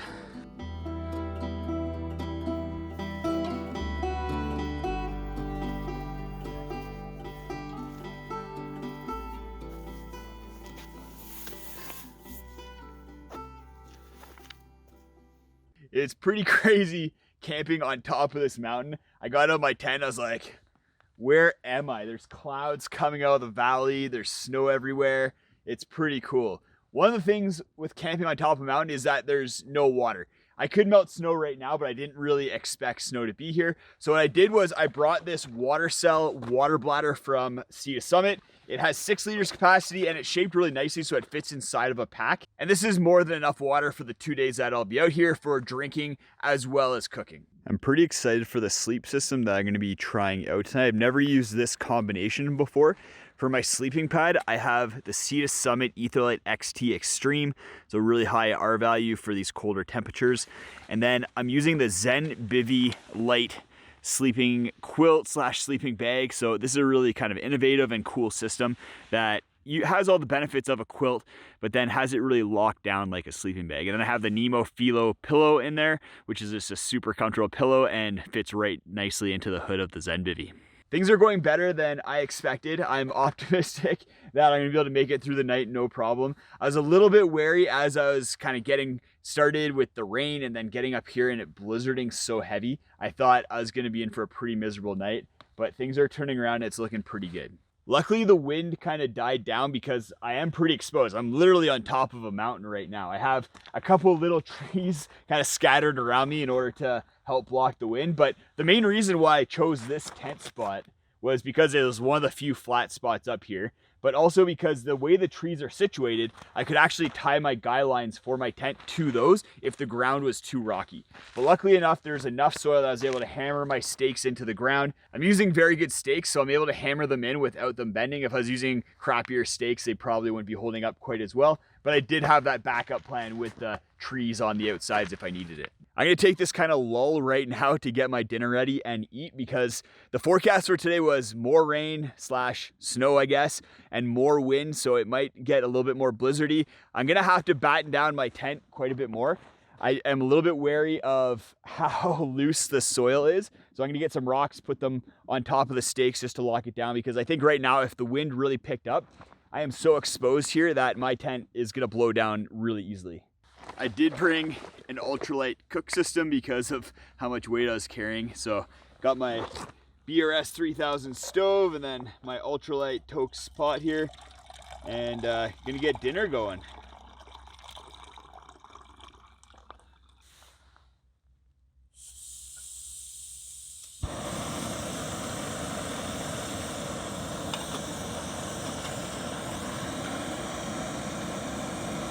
Not completely on flat ground, but we'll keep an eye on it. Should be okay. I did bring my earth stack. We're still in bear country. We're in the mountains. The bears haven't gotten to hibernation yet, so I'm gonna be hanging up all of my food on a tree using the earth stack somewhere far away from my camp so that the bears aren't gonna be attracted to my tent area. And if they do get at the bag, they're not gonna get a reward with the food inside of it. For my meals, I have one of my all-time favorites from Bushka's Kitchen. This is the Hunter's Pie. This is just super yummy meal, really excited to have it. And in line with kind of the dinner aspect and what's gonna be happening later after the dinner is, what do you do when you need to go to the bathroom on top of a mountain? Going number one, easy enough, but going number two is definitely more of a difficult challenge, especially when you're in a very rocky area like this. But I'll let you guys know a little bit later how I am gonna address that because I am very regular and tomorrow morning we're definitely gonna have game time.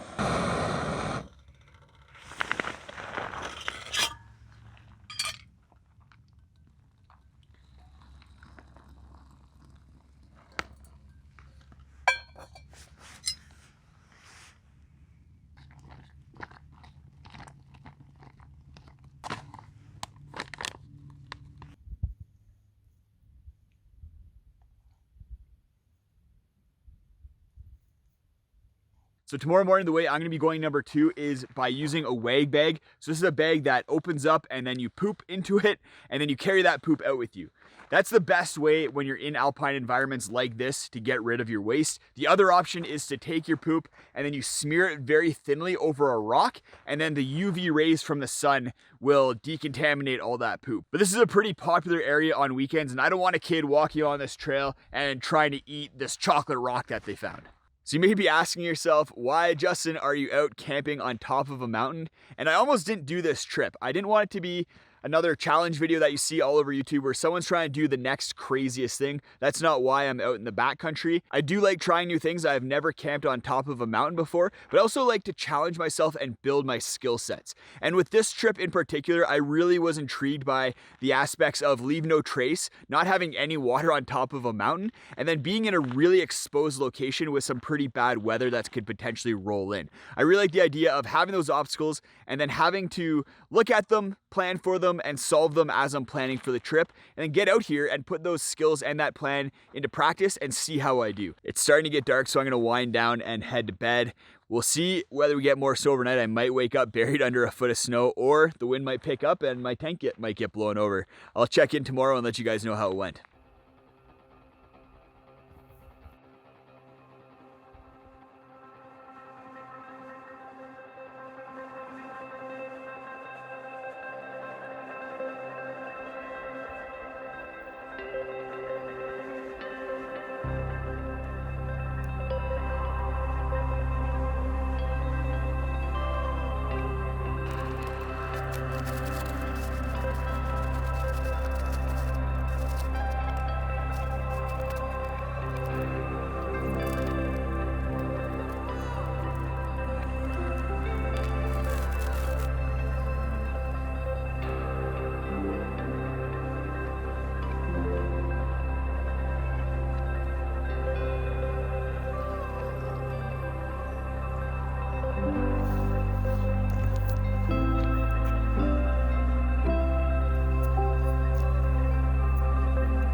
Good morning. All packed up, had my morning poop. I do like pooping into a wag bag. I find it's just a nice little contained system, and it's really nice that I know I'm not leaving behind my poop somewhere in the backcountry for someone else to discover. So wag bags definitely for the win.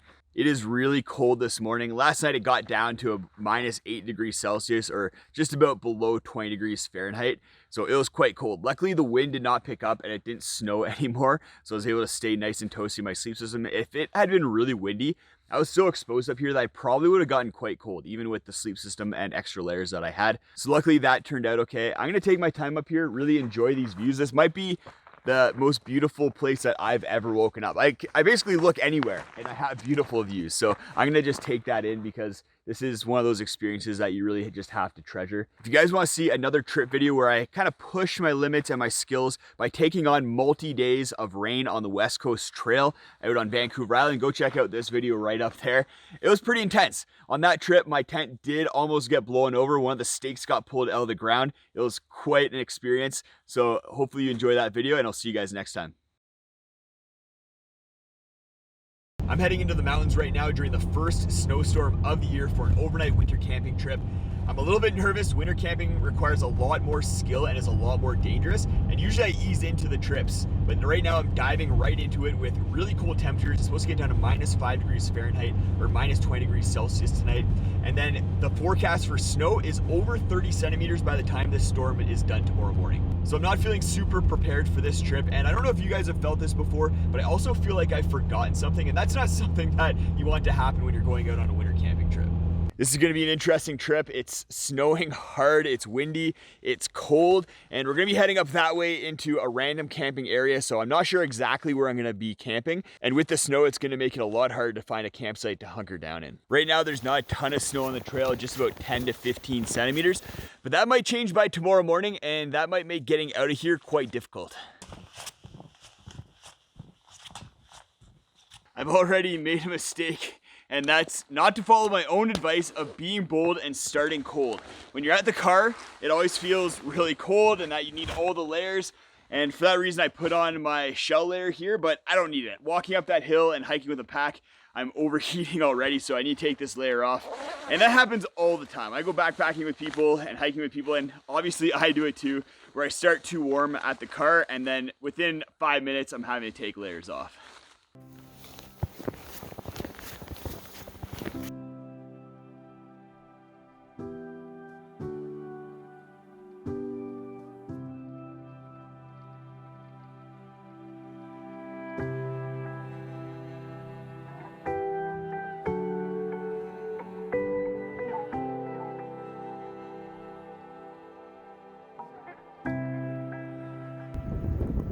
It's windy. The nerves have kicked in. I'm a little bit anxious. It's a lot windier and snowier than I thought it was going to be. We're in a little bit of a lull right now for the wind, but it's gusting quite hard. And the place that I'm heading to and I was planning on camping is really exposed, which the wind is just gonna pummel, and that might lead to some issues with my tent. So I'm starting to think of some contingencies where I might be able to camp that's a little bit more protected, because I don't want to put myself in a dangerous situation, especially right now where I'm not feeling super confident, and I'm the only one out here. There's no one else who has gone up this trail, and I'm gonna be in a pretty remote area during a snowstorm, so I want to be keeping it safe as much as possible. So you can see up the valley there, somewhere in this area is where I was planning on camping, but the wind is coming straight down the valley here and then pummeling that area, so I don't think it's gonna be a good call. I might go check out this right here, or there's another spot right there that might be good, a little bit more sheltered, a little bit more protected. There's some trees on either side. Let's go check them out and see what they're like. This first spot's looking pretty good. We got some flat ground right here and it's not too rocky. There's not enough snow to actually do good dead man anchors or to pack down a good base, so I'm gonna actually be putting some tent stakes into the ground. But I want to go check out that second spot because it looked really flat, really nice, and had a little bit more protection. So let's go see what that's like, and then we'll pick and choose which one we're gonna stay at. This second spot is looking pretty good as well. Nice flat area right here, some good tree protection. I think I'm gonna choose this one just because there's a little pathway that goes down to the river over there, so I'll get some water access. And the river hasn't frozen over yet, which is nice. It's gonna make things a lot more convenient. Melting snow to make water is a big pain in the butt. Time to get things set up and see if I forgot anything. I still have that little feeling in the back of my mind that I forgot something, but hopefully it's nothing too important.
I've got a bunch of new gear that I'm trying out on this trip, which is part of the reason why I was a little bit more nervous than usual, in addition to the fact that it's my first winter camping trip of the year. But new tent here. This is a Dyneema pyramid tent. I've had it out a couple times already and I'm loving it. It's really roomy, super lightweight, really easy to set up.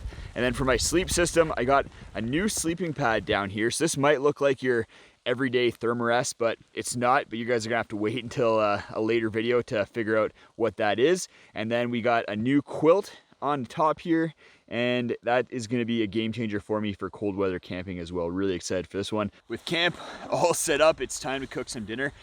I haven't forgotten anything so far that's critical, but I am a little bit worried about my sleep system. The X-Lite that I brought only has an R value of 4.5. and it's getting cold real quick, and it's winter time. There's snow on the ground, so hopefully I don't get cold coming up from the ground and cooling me off, especially because I am using a quilt. But the quilt that I have is a little bit special, and I think that if it does start getting really cold, I should still be okay with the system that I have in there. I'll have to let you guys know in the morning how it goes.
While I may have forgotten some gear or maybe some skills from over the summertime, I also forgot how much I love winter camping. It's so peaceful out here, and I love that you can get out camping and backpacking in the wintertime, especially with the gear and technology that we have right now. You can stay toasty warm out here, even when it's getting well below freezing. I know a lot of you out there, you stop camping and backpacking once the fall hits, once winter hits, but I encourage you to try going out and pushing your limits, moving the needle a little bit as the temperatures get colder. I think you'd be surprised with how cold you can go and still be comfortable and have a ton of fun.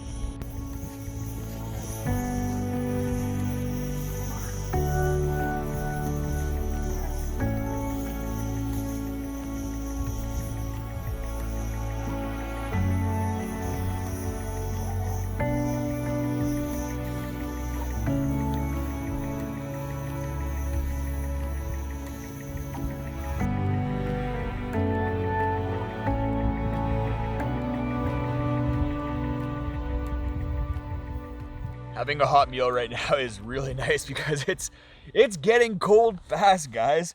I have this Bluetooth thermometer that I leave outside my tent, and it can tell me what the temperature is just on the screen there.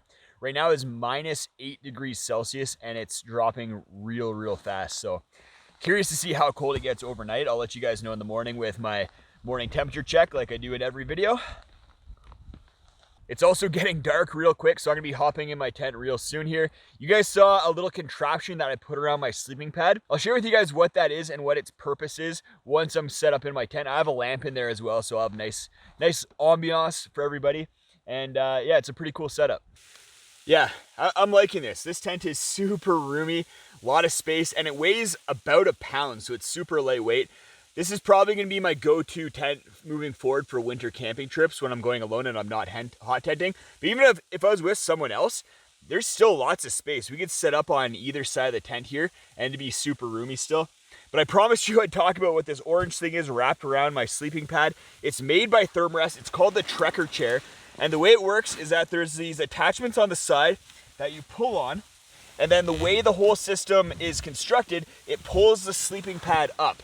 And then it creates this chair system. And this is so nice if you're on winter trips because you can lounge out inside of your warm sleep system, maybe watch a movie on your phone. And I have some snacks here ready to go in order to watch a movie, maybe read a book, and I'm gonna be super comfortable. I'll touch base with you guys in the morning, let you know how cold it got and whether I had any issues with my sleep system overnight.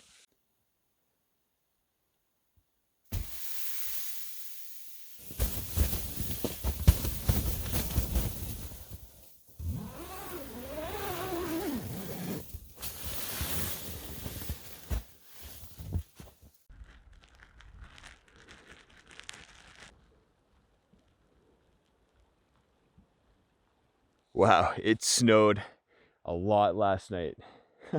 It probably doubled the amount of snow that was on the ground when I got to camp, and that might make getting out of here a little bit difficult. You can't really see it, there's a little bit of an indent, but this is the trail that I came in on. And it was pretty well worn down because I went down it a couple times in order to go get water, and it's completely filled in. Well, I was expecting this much snow, and I'm only a few kilometers from the parking lot, so even if we got a lot more snow, I'd be able to make it back, no problem. Getting unexpected amounts of snow has killed people in the backcountry. You get a lot of snow, you're unable to make it through it quickly, you get exhausted, you get tired, you're unable to make shelter quick enough, and then the elements get you and you're not able to make it. And this has happened quite a few times to a lot of people. Someone recently told me a story about a group on the Annapurna circuit. They got caught in a big snowstorm, and because of how much snow came and how exhausted they got, they weren't able to make it out. You can see the amount of accumulation really well on the side of the tent here, all the snow that's sloughed off. And then the ledge from where I slept inside the tent to the outside. I slept really comfortable last night. I told you guys that I was a little bit worried about my insulation. And with the reflective mat, a foam mat, and then the X-Lite, I had enough ground insulation that I was able to stay warm quite well. Temperatures got down to about -10 degrees Celsius and stayed there pretty much the entire night, which is rare. You don't usually get that kind of constant temperature over the course of the entire night. And that allowed me to test out a really cool feature of the quilt / sleeping bag that I brought. This is the Enlightened Equipment Conundrum, and it has a zipper that goes up the entire middle of it like a sleeping bag, and then it has pad straps and sleeping pad strap attachment points, so you can use it exactly like you would a normal quilt. To start the night, I tested it out unzipped and using it exactly like I would a normal quilt, and I was plenty warm. And then halfway through the night, I woke up to go pee, and I thought maybe this would be a good time to test out it in sleeping bag mode and then compare the two. So I zipped it all up, undid the pad straps, used it in sleeping bag mode, and I was also warm in that mode as well, which is interesting and confirms a theory that I've always had but haven't been able to test as precisely as this, where if you have a quilt that's set up properly, it's going to be just as warm as a sleeping bag. I've tried to standardize testing sleeping bags and quilts as much as possible in the past by having quilts and sleeping bags that have similar warmth ratings, using them with the exact same ground insulation, and then trying to get the same conditions and temperatures outside, but I've never been able to test it this precisely with the exact same ground insulation, same outdoor conditions, and basically the exact same sleeping bag and quilt. Started clearing up quite a bit, a lot clearer than yesterday, which will hopefully give us some nice views walking out, and then you can see some blue skies over there. There's gonna be a lot of snow, it's gonna be a tough walkout, but nice views make it better.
I've been moving pretty good. The snow isn't slowing me down too much. It helps that a group of hunters has come down the trail and packed it down a little bit. The sign that tells me they're hunters is that their left foot stride is quite a bit longer than their right foot stride, and that's a telltale sign of hunters. And the reason for that is because of the way they carry their guns, it's easier to take a big step with the left foot, so that just becomes habit in them, so you can tell a hunter right away based on that stride. Just kidding, I know they're hunters because I ran into them on the trail as they're heading in. But if you want to see all of my winter camping videos, go check out that playlist right up there. I have videos about all the gear that I bring, tips and tricks that are essential to survive in winter camping conditions, and a whole bunch of trips.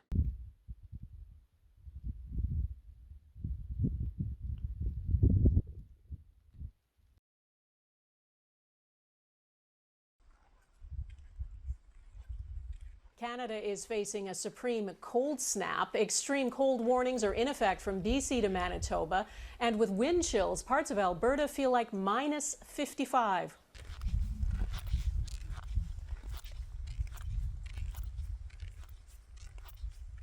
The coldest air on planet Earth is about to descend across the prairie provinces, and it will be bringing downright dangerous temperatures as we head throughout Tuesday.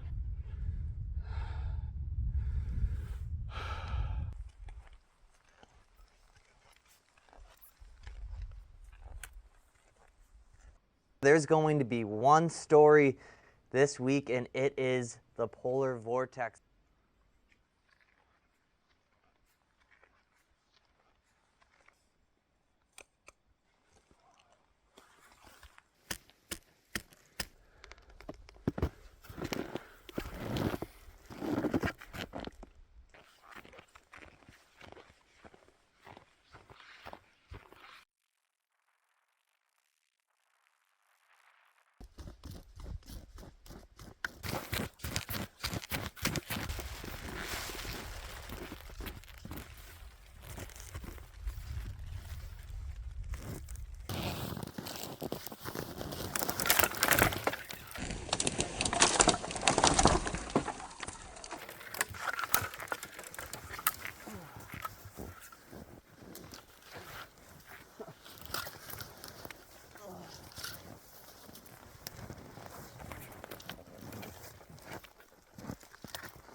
Managed to ski here and get camp set up without getting too sweaty. I'm using a Bluetooth thermometer to track the temperature over the course of the day and the night. Right now it's saying -25, which is the same as what it was at the car when I started. But the forecast for tonight is -40. It might even get colder than that. Last time I was out here with the forecast like this, it ended up hitting -50. So we'll see tomorrow morning what it gets down to. I have a backup Bluetooth thermometer as well, so if this one fails, then hopefully the other one tracks temperature correctly. That time it hit -50 when I was winter camping. I was right next to my car because I was playing it safe. I was testing out gear. Here I am in the remote Canadian Rockies. It'd be about an hour to get back to my car, and help is not close. There's no cell phone reception here, so if I do run into an issue, I either have to self-rescue or press the SOS button on my Garmin InReach and hope someone can get here in time.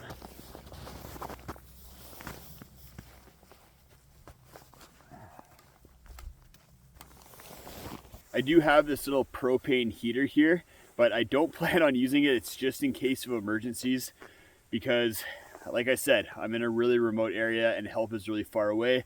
So this was worth carrying the extra 8 pounds in order to be a little bit more safe. But I want to try not using it. We'll see what happens.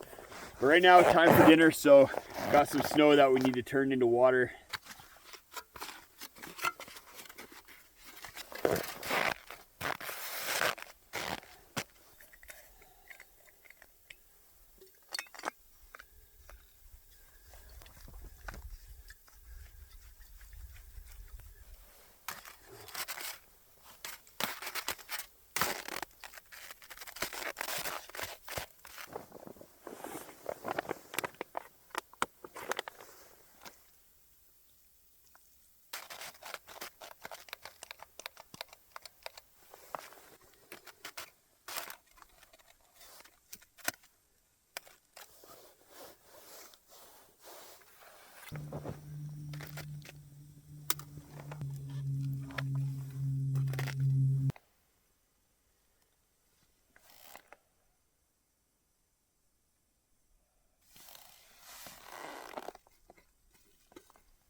It's getting cold real quick, so I'm gonna be getting into my sleep system, going to bed. I'll let you guys know how the night went in the morning.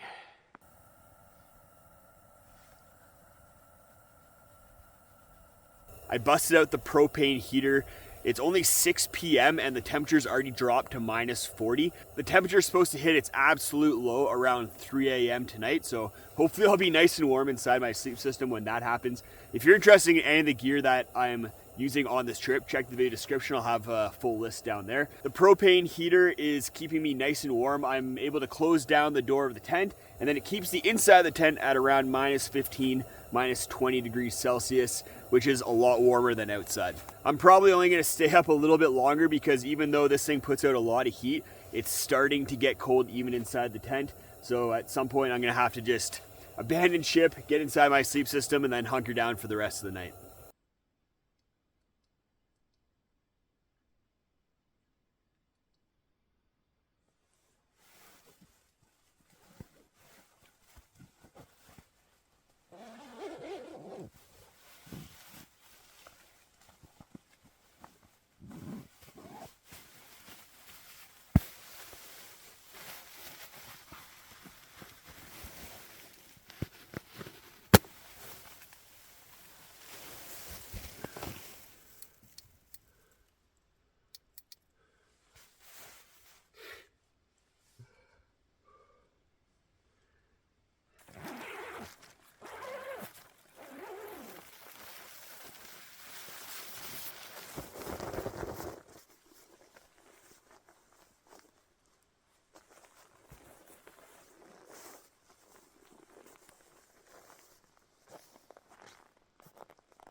What a night. That was probably the coldest winter camping that I've ever done. The low was -40 as forecasted at about 7 a.m. It kind of just slowly dropped from -35 when I went to bed down to -40. I posted a chart right up there with all the temperatures for the morning that I tracked using my Bluetooth thermometer. But Last year, I went winter camping when it was minus 50, but last night felt a lot colder. And I think the reason for that was the humidity. It was very dry when I went when it was minus 50, whereas last night it was very humid, about 70% humidity, which is quite high for how cold it was.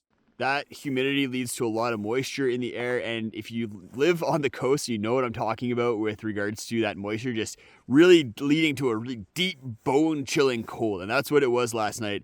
Super cold. Doesn't matter how many layers you put on, you're still going to feel a little bit of a chill. But luckily my sleep system kept me nice and toasty warm. I did feel a little bit of cold at 7 a.m. when it hit that low, and I had to throw a couple hand warmers in with my feet just to keep them a little toasty. But otherwise, I was nice and warm. But it's time to ski out of here and go have a nice warm bath at home. Go check out this video if you want to see my entire winter camping gear list. And then go check out this video if you want to see the clothing that I wear when I'm out winter camping or to stay warm.